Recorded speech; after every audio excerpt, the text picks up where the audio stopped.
You know, there's a massive flaw in your digital security. And the crazy part is, you're probably the one creating it, maybe even every single week. And it all kicks off with one super simple, totally innocent looking question.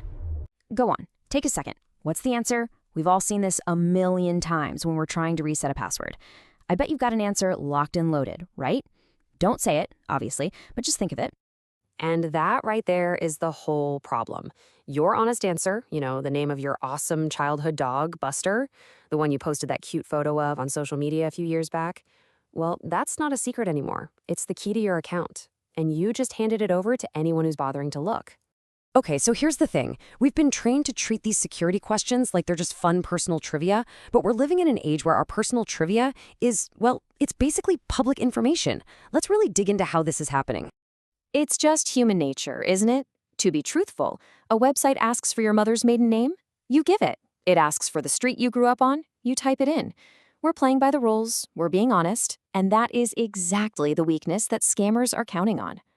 I mean, just look at how normal these questions are. Now, really think about your own online footprint. Have you ever posted a Throwback Thursday pic of your first clunker of a car? Mentioned your high school in your profile? Shared a family story that, oops, included your mom's maiden name? Chances are the answers are already floating around out there. So how does a scammer actually pull this off? This isn't just them getting lucky, it's a very specific strategy. It even has a name, and it basically turns your entire digital life into a cheat sheet for breaking into your digital life. This right here is the absolute heart of the issue. You could have the most advanced security system on the planet, but it's useless if the person holding the keys just gives them away. These guys aren't trying to crack complex encryption. They're exploiting you, your memories, and your honesty. They're hacking the human. The official term for this is OSINT, which stands for Open Source Intelligence. It sounds super technical, but it's really simple. It's just the practice of gathering info that's already public. So, to a scammer, your social media isn't for sharing vacation photos, it's a dossier, a file just packed with all the answers they need to pretend to be you.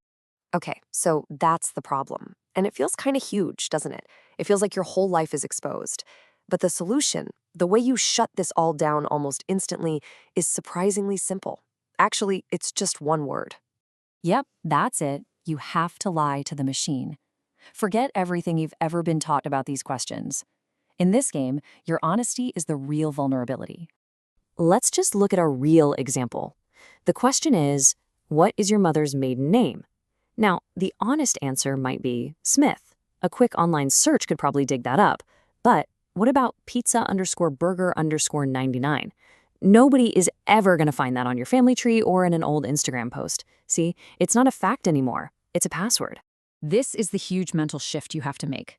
A security question is not a fun fact about your life. It is a second vital password that protects your account. The second you start thinking about it that way, your whole strategy is going to change. All right, so how do we actually put this into practice? Let's build out your new security protocol right now. This isn't about buying some fancy new software. It's all about changing your mindset so you go from being the target to being a fortress. It really boils down to 3 simple steps. First, treat these answers like passwords. We just talked about that. Second, make them long and random, just like you would with any strong password. And third, and this is a big one, you've got to store them somewhere safe, like in a password manager. Because, let's be real, you're not going to remember that your first pet's name is now Purple Monkey Dishwasher 42. When it all comes down to it, this is on you. Technology can only protect us so much. A person who gives away their keys will always be at risk. But a person who gets how these social tricks work and actively fights back against them, that person becomes the single strongest part of their own defense. You get to become the firewall. So, I'll just leave you with this one last thing to think about next time you're setting up a new account. In a world where all our personal info is basically a public commodity, could being honest actually be the single most dangerous thing you do online?